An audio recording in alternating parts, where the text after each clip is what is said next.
Makasih Pak. Iya Pak, amin. Ditunggu kabar baiknya Pak ya. Mari. Gini amat ya, susah banget ya dapat kerja. Gimana lulusan SMK ya? Pemirsa, Sekolah Menengah Kejuruan. Tuh singkatan dari SMK tuh. Ini tuh adalah pendidikan tingkat menengah yang ditempuh agar siswa tuh terampil alias siap dalam bekerja. Tapi kalau misalnya ngelihat data dari Badan Pusat Statistik, SMK tuh artinya susah dapat pekerjaan. Yuk kita bermain dengan data dari BPS. Per Agustus tahun lalu jumlah pengangguran di Indonesia itu ada 8,4 juta orang. Atau 5,8% dari jumlah angkatan kerja yang ada, yaitu 135,5 juta orang. Di dalamnya pengangguran paling banyak disumbangkan oleh lulusan dari SMK. Benarkah? Kita cek datanya. Nah, pemirsa, survei Angkatan Kerja Nasional BPS menguak fakta bahwa betul adanya lulusan SMK yang seharusnya menjadi lumbung padat karya malah menjadi lumbung padat pengangguran. Nih, cek aja nih grafisnya nih. SMK itu menyumbang angka paling banyak itu bisa sampai di atas 9%. Melampaui lulusan SMA, diploma, universitas, bahkan SD. Pemirsa, padahal saat ini referensi masyarakat Indonesia untuk menyekolahkan anaknya paling tinggi itu adalah di SMK atau Sekolah Menengah Kejuruan.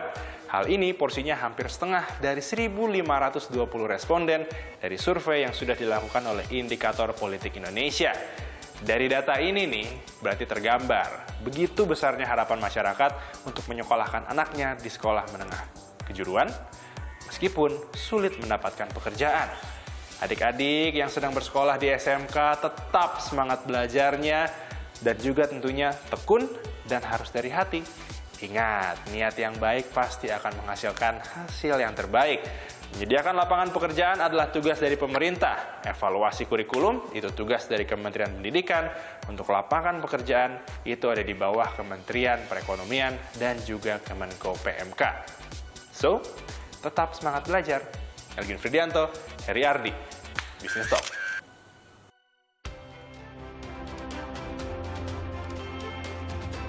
Selamat malam saudara, bertemu lagi di Business Talk bersama saya Masih Tarigan. Alumni Sekolah Menengah Kejuruan atau SMK ini tercatat menjadi salah satu penyumbang angka pengangguran Republik Indonesia saudara. Padahal banyak orang tua yang memilih SMK jadi lanjutan SMP karena menganggap akan lebih cepat kerja. Tapi ternyata faktanya di lapangan berbeda. Apa yang perlu kita ubah kurikulumnya? Ataukah juga bagaimana regulator punya tanggung jawab untuk menyediakan pelatihan bagi alumni SMK? Telah bergabung bersama kita malam ini untuk membahasnya. Ada Pak Afriansyah Nur, Wakil Menteri Ketenagakerjaan. Selamat malam Pak Afriansyah. Malam, terima kasih telah bergabung lagi. Dan sudah bergabung juga Pak Anton J. Supit, Ketua Bidang Ketenagakerjaan Apindo. Selamat malam Pak Anton. Selamat malam Mbak Masister. Ya, dan melalui Zoom sudah tersambung juga bersama kita Bu Kiki Yuliati, Direktur Jenderal Pendidikan Vokasi Dirjen Diksi. Selamat malam Bu Kiki.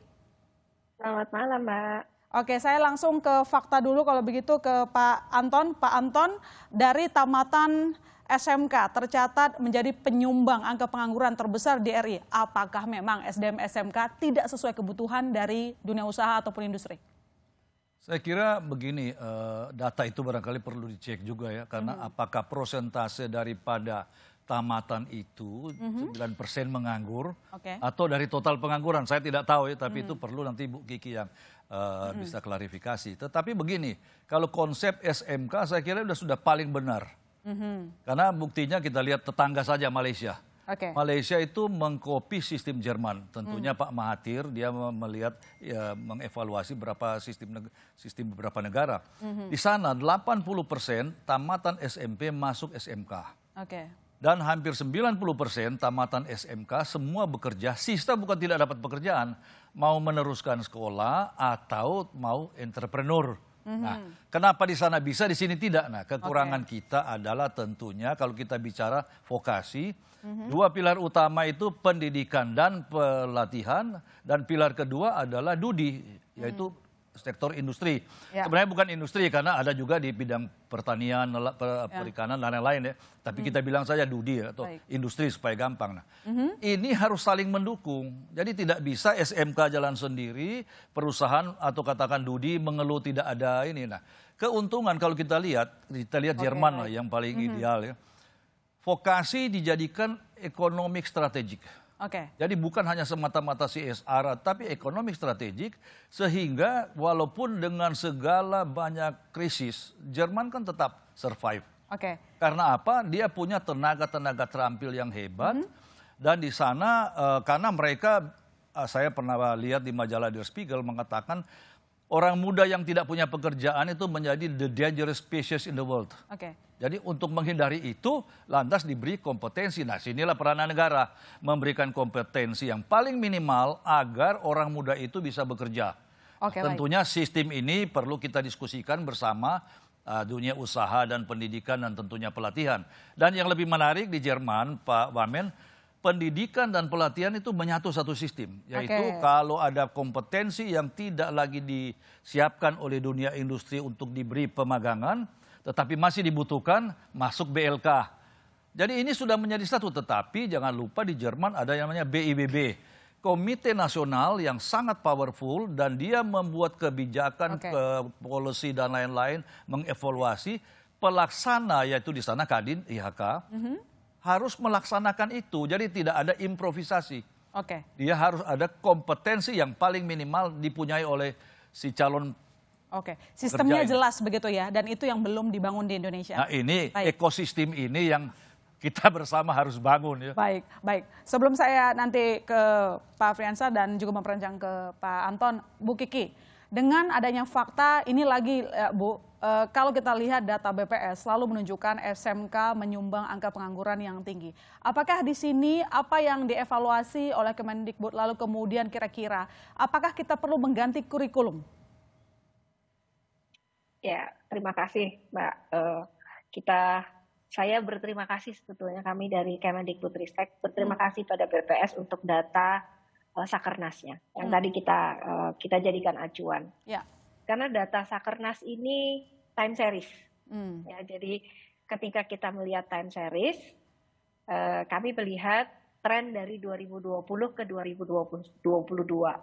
Jadi Pak Wamen, Pak Anton, hal yang sangat menggembirakan dari data yang sama nih, ternyata terjadi penurunan tingkat pengangguran terbuka untuk semua level. Nah, setelah kami lihat lagi, kami analisis, penurunan tingkat pengangguran terbuka bagi tenaga kerja kita untuk yang tidak sekolah atau SD, penurunannya terjadi 0,6%. Untuk SMP 7,9%, untuk SMA 13% turun penganggurannya. Untuk SMK, tadi SMA ya 13%, SMK 30,5% menurun penganggurannya hanya dalam waktu 2 tahun. Diploma 1, 2, 3 terjadi penurunan 43,2%, sementara pada tingkat universitas terjadi penurunan pengangguran 34,7%. Kami sangat positif ya melihat perkembangan ini. Jadi tidak lihat di satu titik aja di 2022, kami lihat trennya. Dan angka-angka penurunan pengangguran ini menunjukkan beberapa hal yang perlu kita dalami nanti kalau kita punya data yang lebih lengkap. Jika memang pertumbuhan ekonomi Indonesia memang positif dan lapangan kerja memang meningkat, maka kita lihat bahwa lulusan pendidikan SMK, diploma dan perguruan tinggi secara umum mampu memanfaatkan peluang kerja yang ada. Jadi dari situ kita bisa lihat bahwa penurunan pengangguran itu terjadi sangat cepat justru pada SMK, diploma, dan universitas. Dengan data yang tadi Bu Kiki sampaikan dan itu data dari BPS, apakah di sini maksudnya bahwa tidak akan ada perubahan kurikulum misalnya atau kemudian mengikuti tadi permintaan dari Pak Anton harusnya yang dari sistem pendidikan dan juga teknisnya itu disatukan gitu programnya sehingga nanti orang yang alumni SMK ini bisa lebih siap kerja. Karena kalau saya lihat ini survei Kementerian Pendidikan dan Kebudayaan Bu sama Mark Plus Inc. itu menyebutkan bahwa rata-rata orang tua yang menyekolahkan anaknya ke SMK alasan paling besarnya karena prospek kerja yang bagus. Betul. Jadi sebetulnya sejalan nih Mbak tadi dengan yang sudah disebutkan bahwa penurunan angka pengangguran dari 2020 sampai ke 2022 itu juga terjadi karena kami dari Kemendikbudristek sangat menerima masukan dan mendengarkan masukan dari Dudi. Pak Anton ini salah satu narasumber kami, pakar yang kami sering mintai tolong gitu ya untuk memberikan masukan-masukan untuk bagaimana kami melakukan transformasi pendidikan vokasi, salah satunya justru di kurikulum. Jadi kurikulum yang kami siapkan, kami menyebutnya dalam payung kurikulum merdeka, itu membuat kurikulum di pendidikan vokasi kita menjadi sangat lentur dan adaptif, yang memungkinkan setiap sekolah bahkan untuk responsif terhadap perkembangan ekonomi di sekitarnya. Jadi dia tidak perlu minta izin dulu ke kementerian untuk mengubah beberapa hal yang memang terkait dengan kebutuhan industri. Jadi itu memang kami lakukan, Mbak, dan transformasi terbesar yang sedang kami lakukan adalah mengundang dunia usaha, dunia industri menjadi co-creator pendidikan vokasi. Yang kami maksud dengan co-creator adalah dunia kerja, dunia industri ikut membentuk pendidikan vokasi sedemikian rupa, mulai dari kurikulum, praktisi mengajar, teaching factory dan magang, termasuk di dalamnya membangun kelas-kelas industri. Kelas-kelas yang kami siapkan untuk secara spesifik memenuhi kebutuhan industri. Oke, berarti yang Ibu Kiki jelaskan ini, maaf saya potong Bu, yang Ibu Kiki jelaskan barusan itu apakah sebuah program yang baru, kurikulum yang baru dan sudah dilaksanakan? Itu sudah mulai kami lakukan 2020 dan setiap saat kami terus lakukan perbaikan, penyempurnaan, karena setiap saat kami mendapat masukan dari industri dan saat itu juga kami melihat, oke, bagian ini kita perbaiki segera. Jadi itu ongoing proses, Mbak. Baik, Bu Kiki, nanti saya ke Bu Kiki lagi, saya ke Pak Wamen. Kalau begitu, Pak Wamen, kalau kita lihat memang sekali lagi saya akan mempertegas lagi bahwa angka pengangguran lulusan SMK mendominasi jumlah pengangguran RI, meski memang kabar baiknya tadi memang angka pengangguran turun untuk semua jenjang pendidikan termasuk juga SMK. Tetapi mungkin dari Kemenaker, pasti kan sering ngobrol juga sama pelaku usaha, begitu, lalu juga yang pencari kerjanya begitu. Selama ini apa yang didapat disimpulkan oleh Kemenaker? Masalahnya ada di mana? Benar sih, benar tidak kalau misalnya industri itu tidak memprioritaskan lah katakan untuk merekrut teman-teman alumni SMK? Ya, jadi begini. Kita melihat bahwa angka pengangguran yang berasal dari SMK itu hampir sekitar 1,66 juta. Jadi kategori kedua setelah SMA, ya kan? SMA itu ada sekitar 2, sekian juta. Nah kemudian pengangguran ini diakibatkan memang antara dunia industri dengan dunia yang teman-teman atau anak-anak kita dari SMK ini selesai bertugas atau setelah sekolah, itu memang kepentingan dan kepentingan serta keperluan yang dibutuhkan oleh industri itu tidak sama. Nah, tadi seperti yang Pak Anton ceritakan juga bahwa harusnya selesai mereka menamatkan sekolah SMP, mereka meninjau sebuah pabrik yang ada di Indonesia ini, kemudian dari situlah si dunia industri ini akan menyarankan kalian tuh harusnya baiknya sekolah di SMK ini, karena SMK inilah yang nanti akan kami terima setelah lulus dari SMK. Itu satu. Nah yang kedua, hampir kita temukan di setiap balai latihan kerja Kemenaker, itu 60% itu berasal dari SMK. Artinya, saya bukan menyalahkan Kementerian Pendidikan, tapi saya perlu mengkritiki juga, walaupun kita sama-sama di pemerintahan, artinya saya melihat bahwa kolaborasi atau kepentingan antara Kemenaker dengan dunia pendidikan ini haruslah serasi.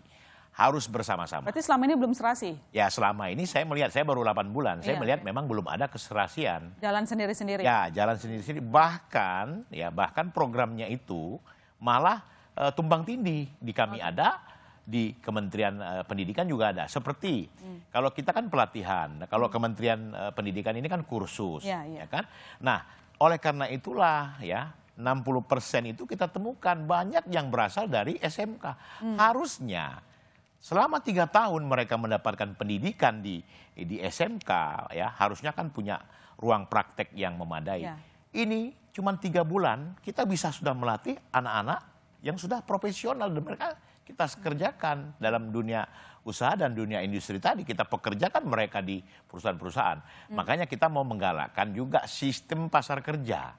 Yang mana sistem ini si pemberi dan si pencari kerja ini akan kita sama-sama kolaborasikan. Itu yang dibilang Pak Anton tadi, bagaimana dunia industri membutuhkan tenaga kerja, nanti Kemenaker lah yang akan menyalurkan anak-anak kita ke industri-industri. Jadi difasilitasi nanti sama Kemenaker untuk mempertemukan dengan dunia usaha begitu ya. Karena kan nggak mungkin juga ya anak SMK datang kucuk-kucuk ke pabrik terus nanya saya harus gimana. Harus dari Kemenakernya juga ya untuk menunjukkan itu. Jadi kita ini kan namanya juga Kementerian Tenaga Kerja. Ya, baik.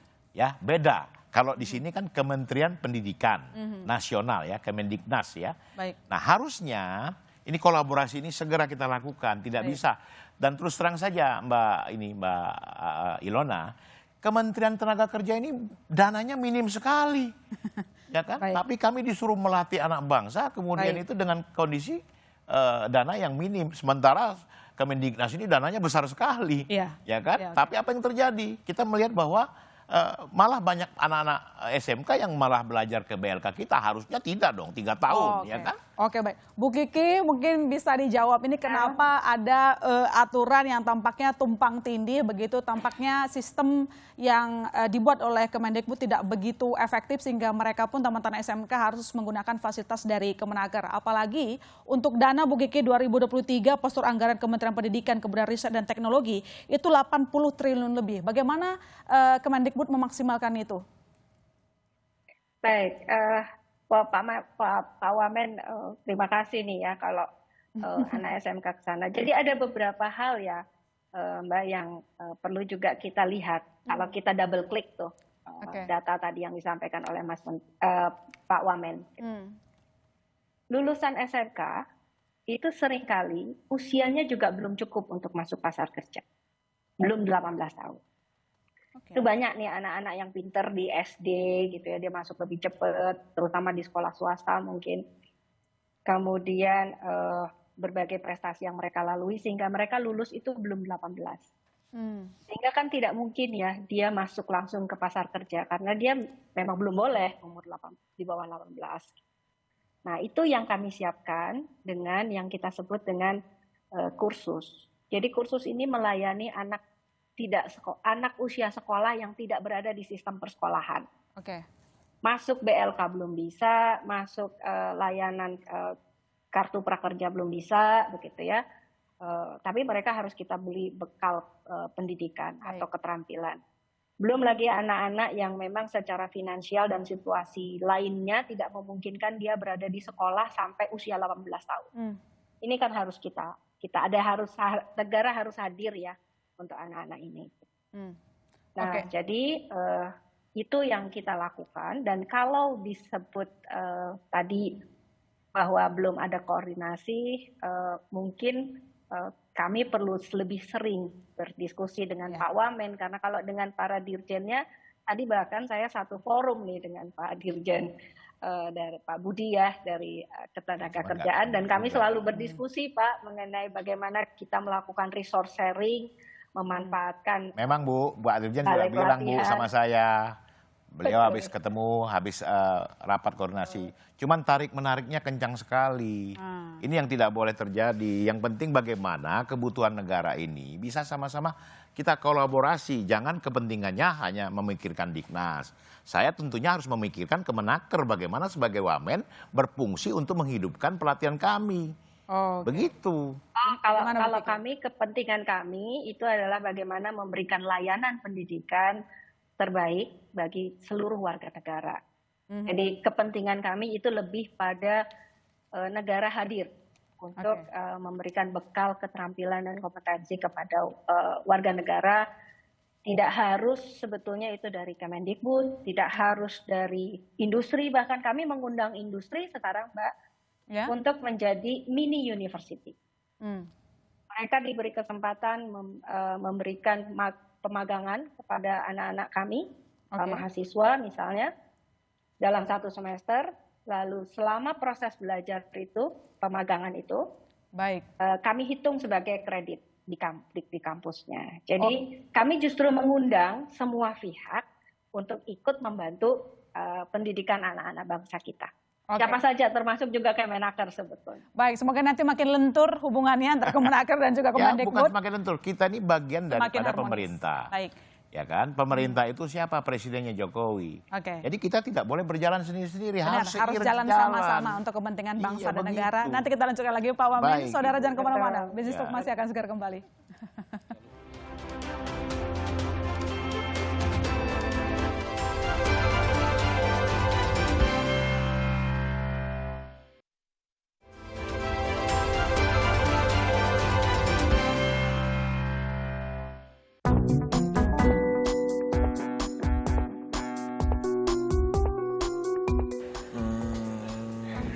SD, SMP mungkin? Tebak ya, kayaknya SMA? SD kali ya, karena kan orang lulusan SD biasanya susah dapat kerja.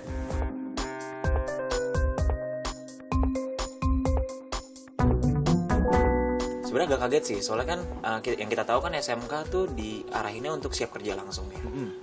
Kenapa? Agak bertanya-tanya sih kenapa bisa mereka menjadi penyumbang ke pengangguran tertinggi sih. Aku kira SMA sih, karena kan SMK dia lebih prepare untuk langsung kerja sebenarnya daripada SMA. Hah? Masa sih?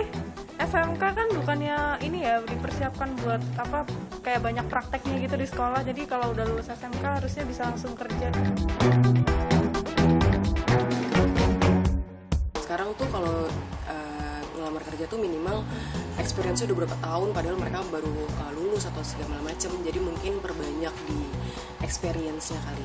Spek dari SMK-nya mungkin belum memenuhi kali ya. Mungkin nggak cuman di bidang-bidang yang khusus doang, mungkin bisa diperluas lagi bidang-bidang yang ada di SMK-nya. Sehingga mereka juga bisa memenuhi spek yang dibutuhkan oleh lapangan.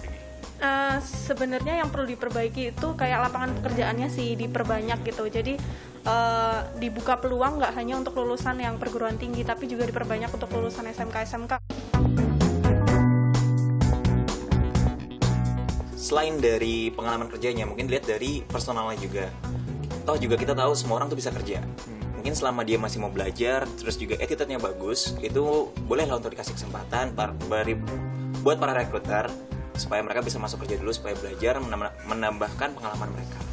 Kadang perusahaan itu terlalu banyak nuntut tapi menggaji dengan sedikit gitu kan. Jadi kayak gimana ya, pengennya tuh harusnya ya yang make sense aja lah gitu.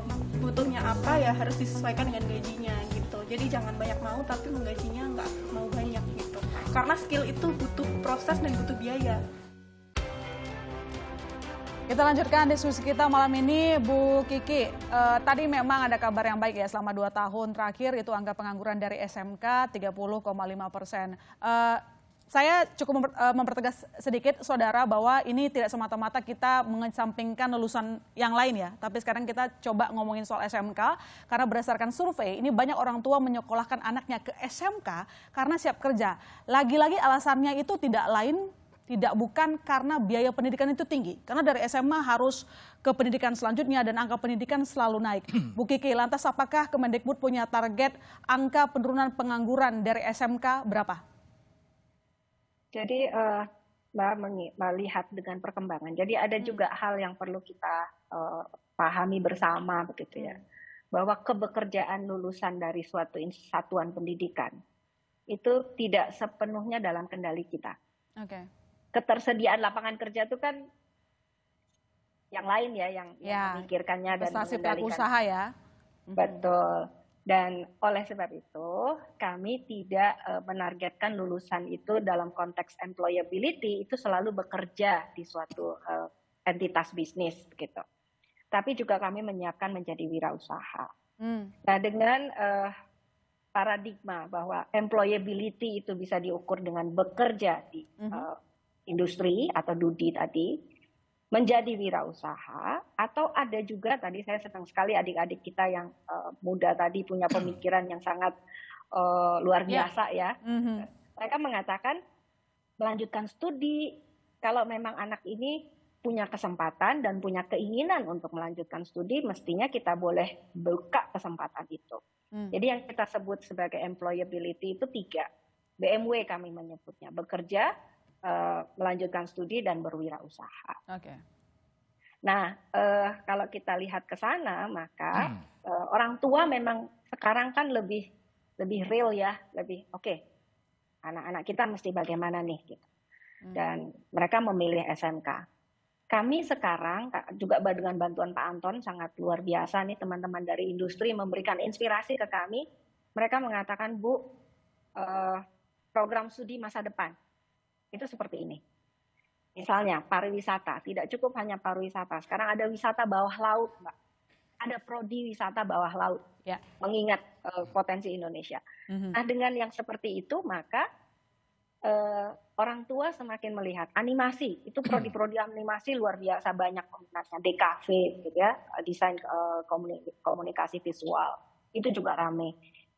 Ilmu komputer juga banyak sekali. Jadi kita atas saran dari industri juga membuka program studi berorientasi masa depan, ya, itu yang kemudian menarik anak-anak muda kita sekarang.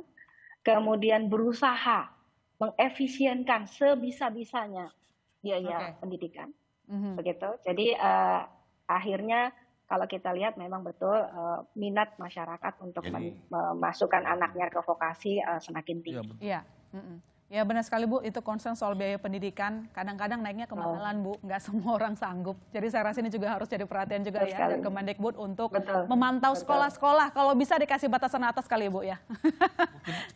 Saya, boleh silakan, Pak Anton ingin memberikan usul ke Bu Kiki Dirjen. Jadi yang perlu kita lakukan bersama adalah kampanye atau sosialisasi kepada dunia industri. Karena tanpa didukung oleh Dudi memang agak sulit Bu ya. Nah, Jerman sendiri sampai sekarang itu pun masih setiap tahun ada kampanye.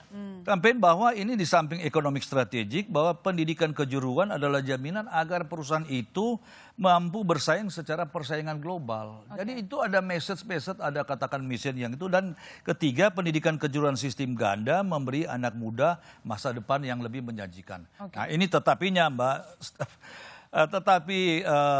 Bu Dirjen, di Jerman ya kita tidak harus copy 100%, tapi yang di sana karena kita lihat sistemnya sudah baku.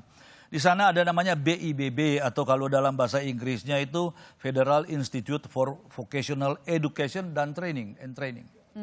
Satu contoh ada 5 profesi. Plant mekanik, industrial mekanik, construction mekanik, tools mekanik, milling machine operator. Itu 100 lembar. Baik. Apa yang harus dilakukan baik sekolah maupun Dudi. Jadi di sana juga ada yang kontrak dibatalkan dan setiap siswa ada kontrak. Dan yang memang kita harus tekankan sekarang kita kampanyekan Bu, bahwa agar supaya ini efektif, yang pemagang itu mendapat uang saku. Tidak usah ikut di Jerman. Jerman uang saku sekarang hampir 1.000 euro. Anak yang masih kelas 1 pun 1.000 euro. Tapi oke lah, kita mesti bicarakan itu Bu, bagaimana. Nah, oleh karena itu yang kita harapkan dengan keluarnya Perpres ya, Peraturan Presiden 68 ini, kita berharap walaupun tidak menjadi seperti BIBW namanya, tapi sebaiknya kalau boleh usul Bu Dirjen, bisa usul juga kepada pemerintah yang lebih atas adalah bahwa tim ini yang harus membuat peraturan-peraturan, kalau sana peraturan profesi. Kita juga belum jelas apa profesi atau kompetensi. Nah ini yang barangkali Bu Dirjen kita memang perlu ada diskusi lebih lanjut. Bagaimana ke depan terutama bagaimana sinergi dengan Naker. Bu Kiki ingin menjawab, bisa diiyakan apa yang dikatakan? Sepakat sekali dengan Pak Anton. Sepakat Pak, kami baru pada level kementerian itu baru punya yang namanya tim pengarah vokasi. Jadi salah satunya Pak Anton dan teman-teman gitu.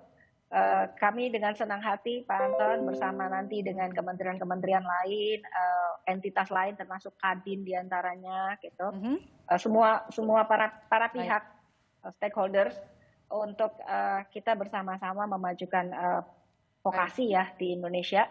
Dan saran Pak Anton tadi, kalau doable mari kita lakukan Pak Anton dengan senang hati. Baik Pak Wamen, ya kalau tadi kita ada kampanye. Jalan Bu Dirjen, ini kebetulan Ibu hadir ya. Saya hanya memohon kepada pemangku kebijakan, pimpinan di Kemendiknas, tentunya betul-betul harus bisa mensinergikan program kita. Apa yang Ibu sampaikan tadi di Kementerian Diknas, itu sama ada di kementerian kita juga. Jadi jangan tumpang tindih. Jangan kepentingan untuk negara sama, tapi programnya juga sama. Jadi artinya ini yang harus kita perhatikan. Semoga ke depan ini memang tidak lagi berjalan sendiri-sendiri. Ini menurut saya, Bu ya. Nah, tadi Ibu juga cerita bahwa angka pengangguran itu disebabkan juga oleh mereka ini di usia dini. Sekarang sudah berapa tahun ini Kemendiknas sudah menerapkan menerima anak masuk SD itu di usia 7 tahun. Kalau dia sekolah SD-nya normal 6 tahun berarti kan 13 tahun. Ditambah SMP 3 tahun, SMA 3 tahun, artinya ketika umur 19 mungkin mereka baru selesai menamatkan sekolah. Jadi saya pikir dengan sistem yang Ibu punya dari Kemendiknas ini, artinya langkah untuk menerima karyawan, perusahaan tadi tidak ada punya alasan. Jadi anak SMK yang tamat harus bisa diterima. Jadi dengan dilatih di SMK selama 3 tahun, Bu. Jadi seperti itu. Nah, kalau Kementerian Tenaga Kerja memang fungsinya kami menerima semua balai-balai kami, menerima siapa saja yang punya niat, yang punya punya skill dan keterampilan, tidak melihat usia, tidak melihat tamat SMA atau SMP atau pernah sekolah. Yang penting mereka punya kemauan. Bahkan kami juga membayai dapat uang saku. Mereka juga ada diboardingkan, jadi menginap. Jadi kita tanggung semua. Jadi ini negara juga. Jadi begitu ya Bu Ilona. Jadi Ibu Dirjen begitu. Oke. Betul, Pak. Baik. Betul. Saya rasa semoga diskusi ini sangat berkembang sekali begitu ya. Masih banyak yang ingin kita bahas dengan Bu Kiki, tetapi Bu Kiki punya waktu yang terbatas. Semoga habis ini dari Kemendikbudristek dan juga dari Ketenagakerjaan bisa ngobrol bareng. Jadi, baik biar panjang Bu Ilona, gitu ya. kami ini bukan menciptakan anak-anak didik yang terampil, tapi kami melatih. Namanya juga Kementerian Tenaga Kerja. BLK itu kan Balai Latihan Kerja. Ya, bukan Balai Pendidikan gitu kan. Oke, baik. Semoga nanti transformasi pendidikan vokasi di Kemendikbudristek juga kerjasama lah. Kemendiknas itu kerjasama dengan Kemenaker. Itu Ibu Kiki kasih tahu Pak Nadiem itu, Pak Menteri ya. Baik. Baik. Terima kasih Bu Kiki Liati, Direktur Jenderal Pendidikan Vokasi telah bergabung bersama kami. Kami tunggu gebrakan di transformasi pendidikan vokasi. Selamat malam Bu Kiki. Selamat malam, terima kasih semuanya. Malam Bu Kiki. Amit salamen, Pak Anton, Pak. Ya Ibu. Sehat selalu. Selamat malam. Nanti kita diskusi ya Bu. Baik, lepas ya, hati. Baik. Makin panas gitu ya. Saudara jangan kemana-mana. Bisnis Talk masih akan segera kembali.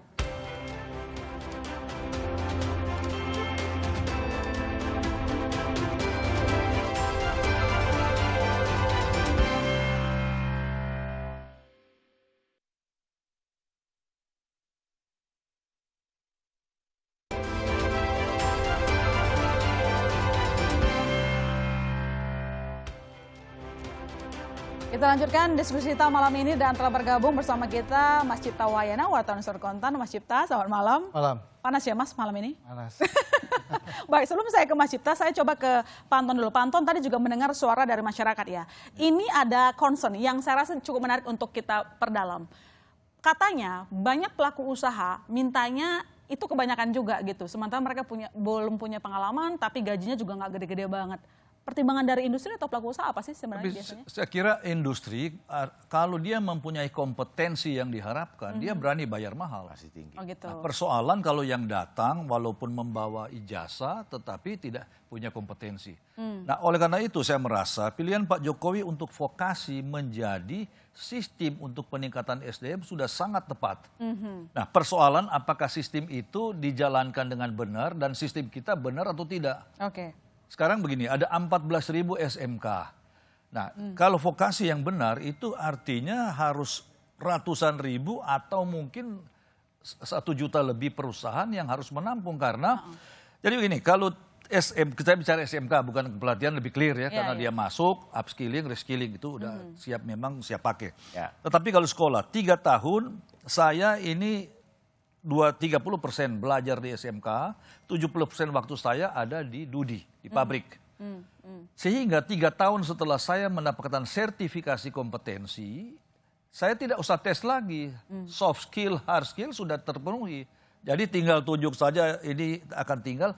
Nah, persoalan yang lain akan dengan gampang cari kerja. Jadi sebenarnya saya paling sedih kalau orang bertanya, Pak, kalau tamat SMK ini jaminan apa dapat kerja? Ini kan pertanyaan yang konyol. Semestinya kalau masuk SMK yang benar, otomatis contohnya kalau kita lihat Jarum Kudus. Kan dia sukses. Kalau bicara pendidikan tinggi, ATMI Solo. Itu berebutan antre itu orang untuk mendapatkan tenaga ahli. Nah, artinya yang tidak benar adalah sekolah ada, dapat pelajaran teori lebih banyak, tidak praktek. Dan jangan lupa, kenapa harus didudi? Kita harus bedakan, teaching factory di Jerman hampir tidak ada teaching factory. Teaching factory itu kalau umpamanya di satu tempat di mana tidak ada dudi, terpaksa mesinnya dia datangkan masuk sekolah. Tapi lebih praktis, dan itu dilakukan Jerman, lebih baik siswa itu praktek di tempat kerja karena pertama, dia harus pertama terlalu mahal kalau sekolah harus siapkan alat atau mesin yang setiap tahun berganti-ganti Pak Wamen. Sehingga itu akan lebih praktis dia di tempat kerja. Kedua, dia harus terbiasa dengan suasana real.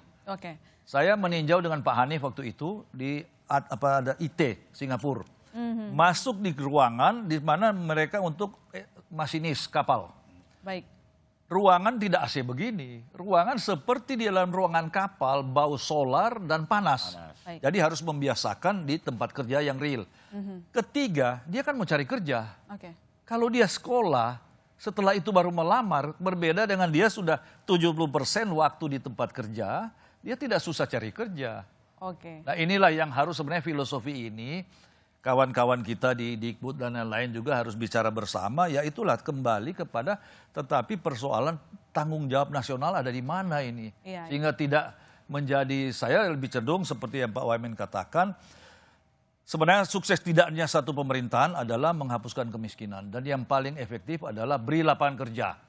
Dan saya selalu berulang Pak Wamen, tanggung jawab memberi pekerjaan bukan di tenaga kerja. Karena mereka bagaimana dididik, dan kementerian lain kebijakan-kebijakan. SDM yang harusnya dibentuk. Di sini kan lebih banyak di tenaga kerja itu adalah mempersiapkan hubungan kerja, undang-undang tenaga kerja dan lain-lain. Nah ini yang salah persepsi juga Pak Wamen. Baik. Yang jelas di sini kalau saya tangkap juga pernyataan dari Pak Anton, harusnya sekolah SMK juga ini sudah harus punya tugas ya, bertanggung jawab terhadap anak didiknya supaya punya kapasitas yang mumpuni sesuai permintaan dunia usaha dan juga industri begitu. Pak Wamen, karena Pak Wamen sendiri yang tadi buka datanya bahwa banyak lulusan SMK ini justru tenaga kerjaan nih untuk mendapat pelatihan. Apakah memang setiap tahun trennya itu jumlah orang alumni SMK itu yang ke Kemenaker banyak Pak? Banyak. Jadi mereka itu data kita hampir 60% ya yang berasal dari SMK.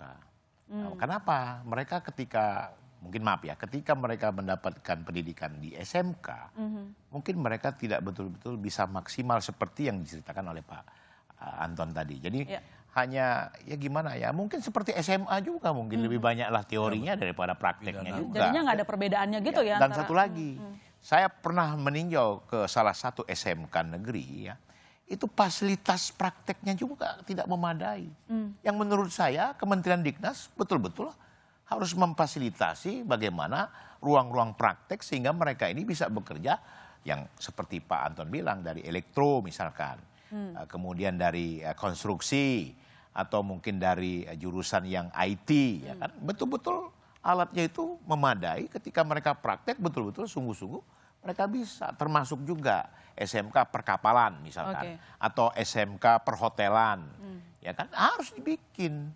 Inilah tugas semua ya, termasuk Kemenaker.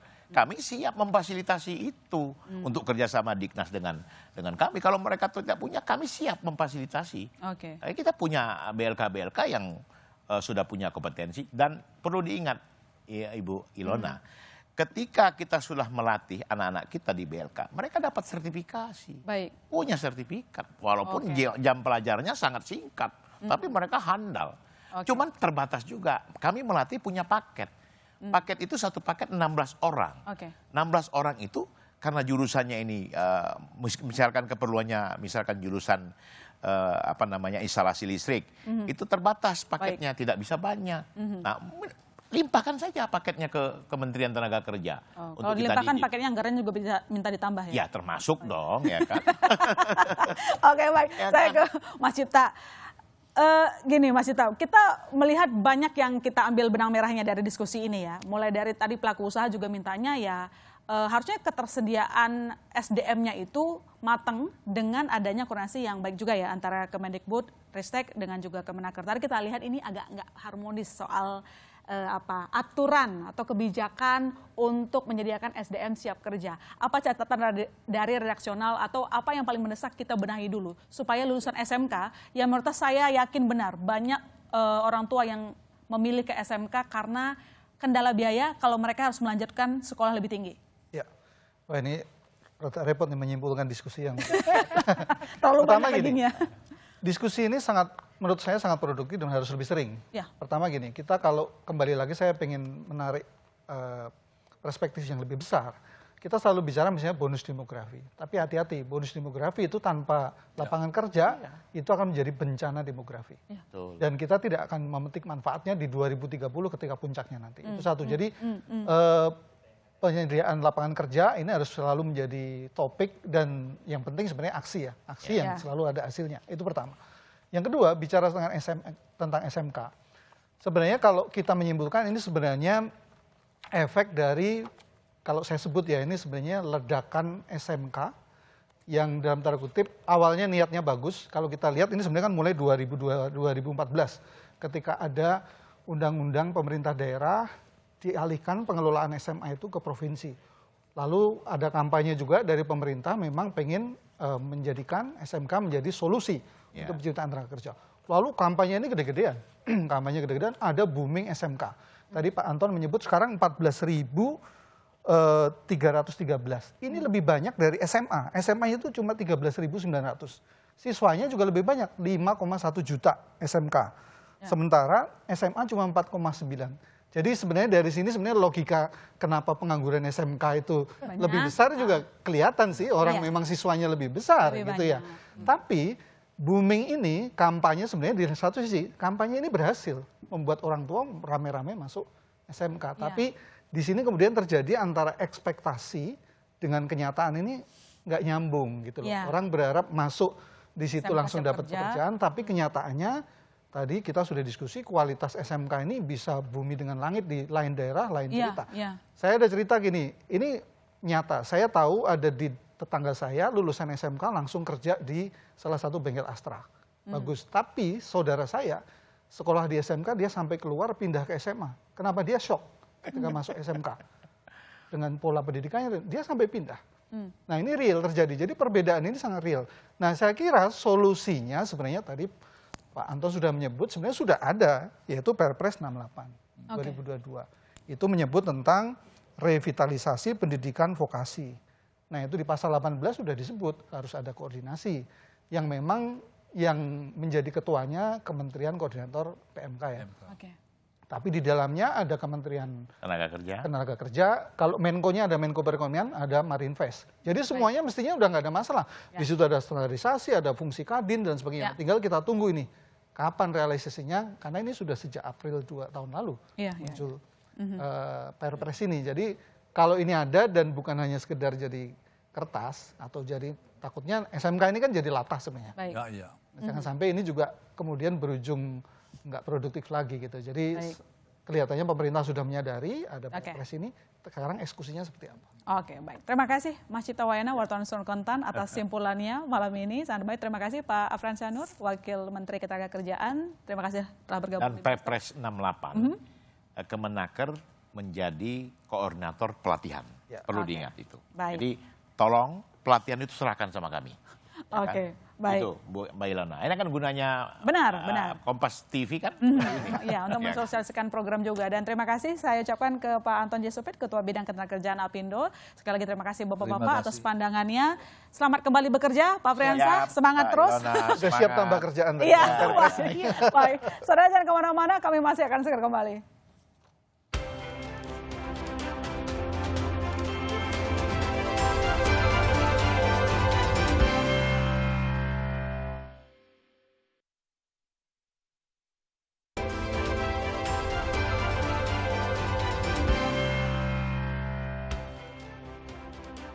Kita tunggu harmonisasi kebijakan regulator terkait dengan menyamakan untuk kebutuhan kurikulum dan juga teknis di lapangan agar tidak banyak lagi alumni SMK yang jadi pengangguran. Saya Mahasiswa Tarigan, sampai jumpa di Bisnis Talk Selasa depan.